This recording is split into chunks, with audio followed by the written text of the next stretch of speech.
Hey, all guests on 95.7 The Game appear on the River Islands guest line. Isn't it time for you to discover the islands? River Islands and Lathrop. Let's welcome in NBA champion, former Golden State Warrior. He's now the head coach at Polk State Junior College in Florida. He was the 16th pick in 2008. Marreese Speights. Hey, Marreese, how you doing, man?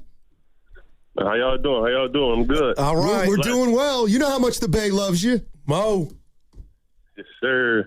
Appreciate it. Yeah, absolutely. Hey, let me start here. What do you remember about your draft night in 2008?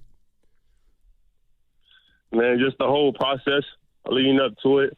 I had 18 workouts, so it's crazy. And the day before, I was supposed to go work out with Philly, and they canceled. So I got me a little worried, but other than that, just the day of, waking up knowing your life about to change, it's crazy. The day of, I went to go pick up my first car. So I was at the dealership at 8 a.m. that morning. Toyota Camry? Audi A8. Look at him. Go hard, go big, go home, huh? Yeah. Hey, Mo, let me ask you this. I was juiced to get you on because you went through experience. Now you're coaching young kids. What if the Warriors pick whoever they pick? Talk to us about what situation that young player's coming in on an older team with Draymond and the silhouette of Steph Curry. How difficult can that be? It could be difficult, but it could be a lesson also. The kid, whoever it be able to learn from some guys that did it for a long time and that's still doing it. So it'd be a good experience. It definitely would be something that player grew up watching those guys, and he'll be on that team playing against with those guys. So it could be good and bad. You know what I mean?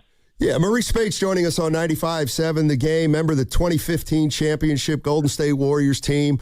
How familiar are you with the guys at the top of this draft? I know you were at Georgia Southern as an assistant. Is there anybody in this draft that has caught your eye? Nah, top of the draft is pretty loaded. But it's crazy. My favorite guy in the draft is A-Cup. Okay. Wow. Just because we're kind of killing. So that's my favorite guy in the draft, honestly. The point guard out of Arkansas. Yeah, it's pretty good. Hey, Mo, let me run this by you. What do you think the biggest differences or challenges when you came out and got drafted as opposed to these young kids today in today's NBA? Repeat it. I kind of cut out a little bit. The biggest difference from when you got drafted for these young player standpoint to the ones coming into the league today? Man, like back then, you usually go to the teams that's kind of older and you got more vets so the pressure is not as much. But now with this NIL stuff, with this money stuff, it's like the different kind of contract structures, like you kind of got to come in and be ready. If not, they're going to get you out of there. You know what I mean? So back then, you didn't have to really worry about that at this kind of level. And just now, the contract stuff is different. And I think that's probably the biggest thing. Mo Speights joining us on 95.7 The Game, head coach at Polk State Junior College in Florida. This is one of those questions that I ask a lot of players who've played with Steph. On the one hand, I feel like it's really easy to play with Steph. On the other hand, I think it could be a little tricky to play with Steph. When you got to the Warriors, you're obviously a veteran by that point, but how did you find adapting to the Warriors system and Steph Curry when you got here? Nah, with the whole Warriors organization, they make it easy for you. You know what I mean? When it comes to Steph, when it comes to those guys on that team, they want you there. So they're going to do whatever it takes to get you comfortable. So with me knowing Steph, we used to kind of play AAU a lot together. We were around the same age, kind of knew him a little bit. But they made the transition fun. They made the transition comfortable with Mark Jackson and then with Steve Kerr. So those guys willing to work with you, willing to help you. And that's always good whenever it is in life you're doing, especially with jobs and especially with going to different teams. So it was fun. It was good. Mo, my partner makes fun of me because I'm holding on to the past in regard to the Warriors and what you were a part of. But your coach, your former coach and former teammates, Draymond and Steph, are still going at it. And I feel like they need to maybe trade the pick and get a seasoned veteran to just maximize the Curry window. Do you agree with that, or do you think they need to go a different direction and make the pick and get young? I still think, me knowing competitive how Draymond and Steph really is, I think they still think they can really win it. So I think, I agree.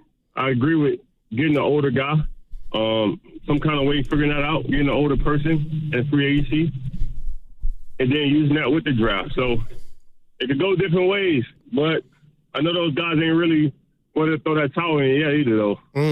Yeah. Hey, Mo, let me ask you this. What kind of coach do you think you're going to be? Are you going to be laid back? Are you going to be demonstrative? Are you going to be a yeller and screamer? Are you going to be a teacher? What kind of coach do you think you're going to be as a head coach at Polk State? Man, through my career, I had a lot of different coaches. So for me, when I sit back and see my coaching philosophy, I kind of look at all the different ones I coached for. When it comes to Steve Kerr, to Mark Jackson, to Doc Rivers, to Mo Cheeks. So for me, I'm not a type of coach that's going to embarrass a kid in front of everybody. I'm going to do my coaching in practice. I want to do my coaching in the film room, just being able to show them so when we get in the game, they already know what we're supposed to do. And then timeouts, I'll probably get on if I have to get on them. But I'm not a person to try to show no player up or make a player feel embarrassed in front of all these people. I kind of do all my coaching in practice. Yes, it's going to be times I have to get on these guys, and that's what me, being a coach, I'm learning on a daily basis is pick and choosing when, where to do it. So for me, I'm going to coach how I want to be, how I was a player. When I was a player, it's kind of me. So it's different. It's going to be different kinds, but I'm going to be a player's coach. A player going to be okay to come talk to me, come to my office and talk to me about whatever. You know what I mean? Yeah, I love that, Mo. I really do. And you taking something from all the coaches you coached for. Let me ask you this about Coach Kerr. What was his best attribute that you liked when you were under his tutelage? Coach Kerr is a player's coach, so it's easy to go talk to him. It's easy to ask him, Coach, what I got to do to play. It's easy to do that kind of stuff like that, but he will get on you also when in terms of expecting more out of yourself and more out of the team. So with him, he's definitely cool and collect, but he definitely have a part of the competitive side of him playing basketball. He brings out also. So it's a little bit of both, and that's what him and Mark Jackson is the kind of guys that I'm kind of leading towards. That makes sense. Mo Speights. Hey, Marreese, thank you so much for joining us. Really appreciate it. Can I get him one quick? Yeah, absolutely. Mo, who's the best player in this draft if you were picking number one? AJ. Okay. AJ, all right. number one. All right. All right, AJ the answer.